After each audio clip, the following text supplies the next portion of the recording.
Bonjour, bonsoir les amis. Aujourd'hui nous nous retrouvons pour le premier épisode des Serial Killers français. Tout d'abord, je vous dois des explications sur la création d'un tel projet. Je trouve les tueurs en série très intéressants. Pour beaucoup, ce ne sont que des bêtes, des dégénérés. Mais pour des avocats comme Jacques Vergès, ce sont des hommes plus ou moins équilibrés, plus ou moins bruts, d'où le plus souvent une enfance difficile. D'ailleurs, Maître Vergès mériterait une vidéo toute particulière, tellement il a défendu les pires barbares que la France ait créés. Pour continuer, je pense que, comme tous ces avocats, ce serait trop facile de les classer comme des cerveaux malades. Il faut essayer de comprendre comment un homme peut passer à l'acte, un acte terrible, que ce soit un meurtre, un viol, ou les deux, ou même des fois bien pire. Parlons maintenant de notre premier serial killer français. Il a agressé, mesdames et messieurs, 14 femmes et il en a tué 7. On ne le présente plus, c'est monsieur Guy Georges. Alors oui, certains me diront que de le présenter comme une star le rend plus humain, mais pour moi, je pense que le présenter comme un héros raté permet de dédramatiser l'horreur du personnage. Chaque tueur en série a une petite manie, un petit rituel. Lui, c'est de couper les vêtements de ses victimes en Z. Guy devait être fan de Zorro. Mais vous allez me demander pourquoi ce monsieur, le killer français, pourquoi il s'appelle le killer français? Eh bien c'est à cause des lois françaises. Oui, la France interdisait dans une loi la création d'un dossier génétique des agresseurs sexuels. On aurait pu arrêter Guy Georges bien avant et donc sauver des vies. Ah, la liberté. Dans les années 90, tu pouvais toucher ta voisine sans avoir peur des risques d'ADN. En 2015, tu deviens Charlie et on te pond une putain de loi qui te flique sur internet. Vive la France et vive la loi française. Revenons à cette affaire. Guy Georges est attrapé le 26 mars 1998 à Paris. Étonnamment, il dira aux enquêteurs que s'il ne l'avait pas arrêté, eh bien il aurait continué. Oui, on peut dire que c'est un gros taré. Ouais, on a le droit de le dire. Pour autant, vu que cette émission traite des malades, mais aussi de leur meurtre, il est donc normal que l'on commence par la première agression de Guy Georges, ou GG. Oui, ça lui donne un petit côté DJ. Attention, laissez la place à GG le DJ. Bon, on commence. 24 janvier 1991. Le petit ami de Pascal Escarfaille n'a pas de nouvelles d'elle. Le soir, les policiers ressortent de l'appartement de Pascal, les visages blancs comme un petit cachet d'aspirine. Pascal est dénudé et a été égorgé. Le petit ami est alors de suite le suspect numéro 1, surtout que les enquêteurs vont retrouver une preuve accablante. Lors d'une perquisition chez lui, le scénario d'un roman est écrit, sauf qu'il ressemble étrangement au meurtre de Pascal. Après la garde à vue, il est écarté de l'affaire. On apprendra avec les analyses du cadavre qu'elle a été violée, cependant il ne trouve aucun autre suspect. D'ailleurs, les enquêteurs diront gentiment et sans ouvrir au père de la victime, on n'a aucune piste. Il faudra qu'il récidive pour l'attraper.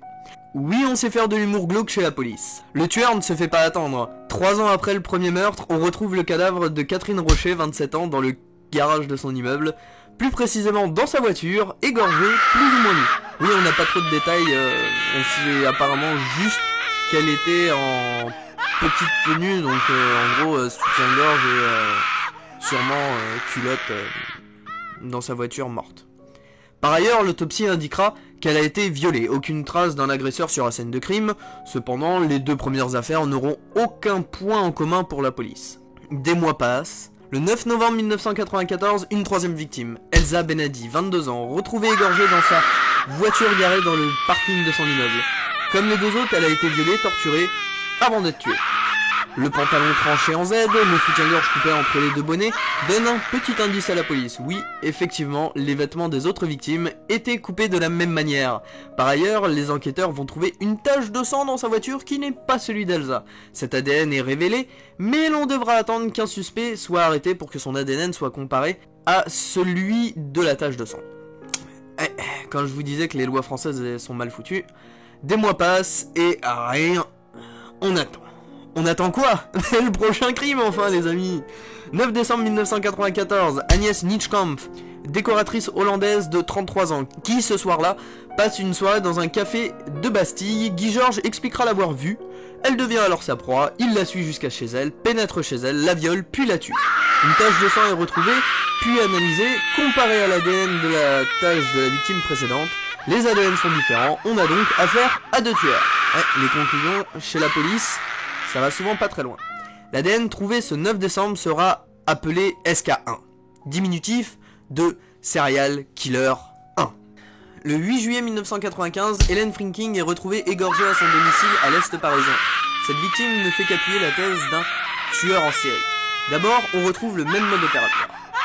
Mains et jambes liées par du sparadrap, violées, soutien-gorge sectionné au milieu, les vêtements coupés en Z. Les enquêteurs ne sachant plus quoi faire, l'affaire SK1 est transférée au 36 quai des Orfèvres, qui est connu comme le lieu où travaillent les meilleurs enquêteurs français. Cependant, ces 5 affaires ne sont toujours pas mises en relation par les enquêteurs. Guy Georges a déjà tué 5 victimes et aucun soupçon ne plane sur lui. Le souci est le suivant, comme je l'ai dit en début de vidéo, l'ADN nommé SK1 ne peut être comparé à un agresseur sexuel car aucune loi n'existe au sujet des casiers d'ADN des malades ou prédateurs sexuels. L'histoire va donc continuer malheureusement. Le 16 juin 1995, Elisabeth Ortega rentre chez elle le soir.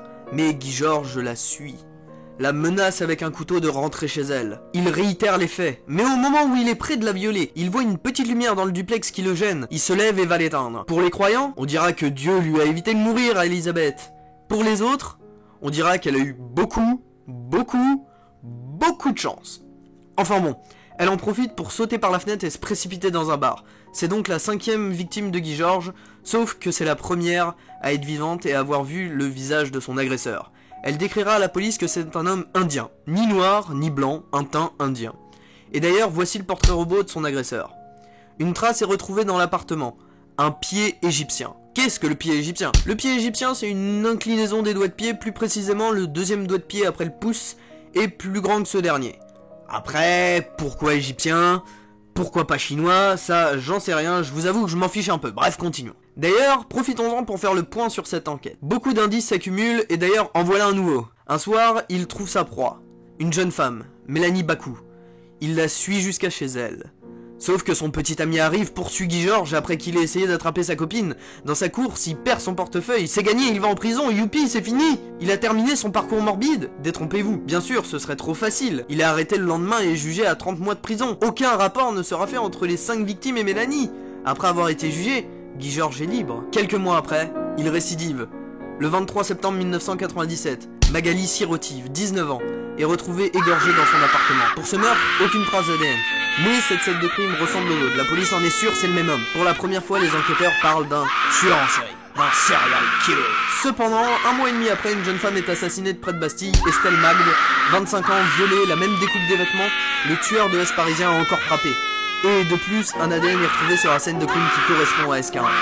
Pour la police, c'en est trop. Faut stopper le massacre. Gilbert Thiel, juge d'instruction, demande à tous les laboratoires policiers de mettre leur nez dans les dossiers et de comparer les ADN avec SK1, une décision de la dernière chance pour la police. Et pourtant, le 26 mars 98, SK1 a un nom, et c'est celui de Guy Georges. Monsieur Georges.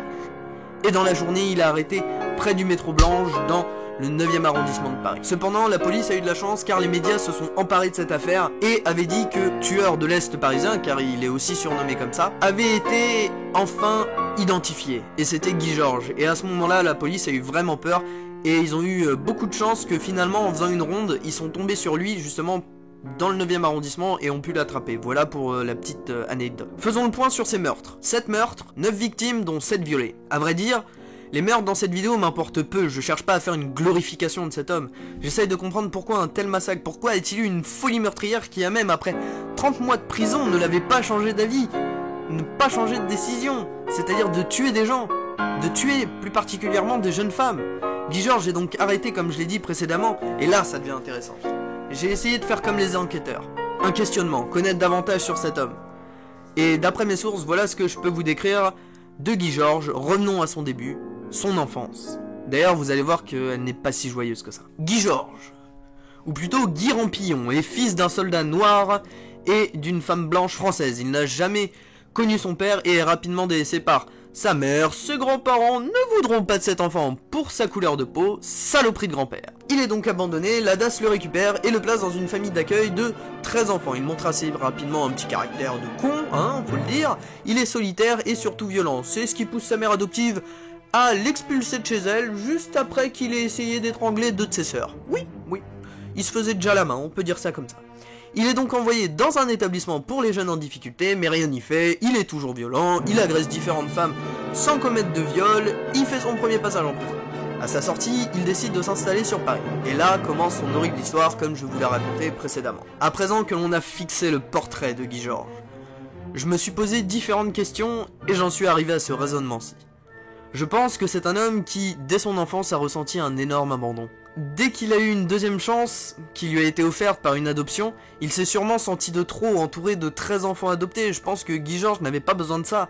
Je pense qu'il lui aurait fallu une famille qu'il aime, et qu'il se sente considéré comme s'il était un peu l'élu, l'enfant roi si l'on doit mettre une métaphore. Qu'il ait l'impression qu'on lui donne une seconde chance, alors qu'à la place il a une seconde maman qui le délaisse, d'où son dégoût sûrement pour la gente féminine. Mais là encore, je pense que ce que je dis n'est pas juste, car durant le procès il a été dit qu'il avait des pulsions meurtrières, un plaisir de violer puis de tuer ses victimes. Ouais, c'était un gros barjot.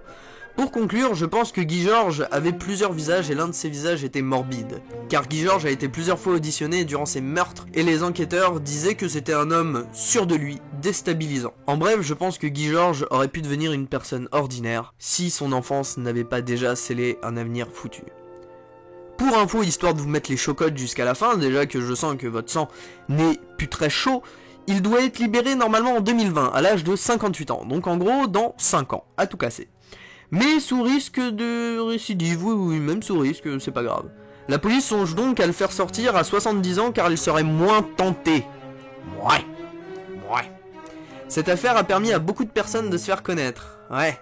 Notamment certains écrivains qui n'ont pas hésité à utiliser cette affaire nationale pour écrire leur merdier. Cependant, je vous conseille le film L'affaire SK1, qui résume la difficulté des enquêteurs à attraper ce tueur. C'est ainsi que s'achève ce premier épisode, j'espère que cela vous a plu, je vous invite à aimer la vidéo, à vous abonner si le travail vous a plu, à la partager car sans vous je ne suis rien, à me dire dans les commentaires le nom d'un autre tueur qui pourrait faire l'objet d'un deuxième épisode. J'espère de tout cœur que cela vous a plu, que ce premier épisode est le début d'une longue série. Je vous dis bye bye tout le monde, c'était Vincent, ciao.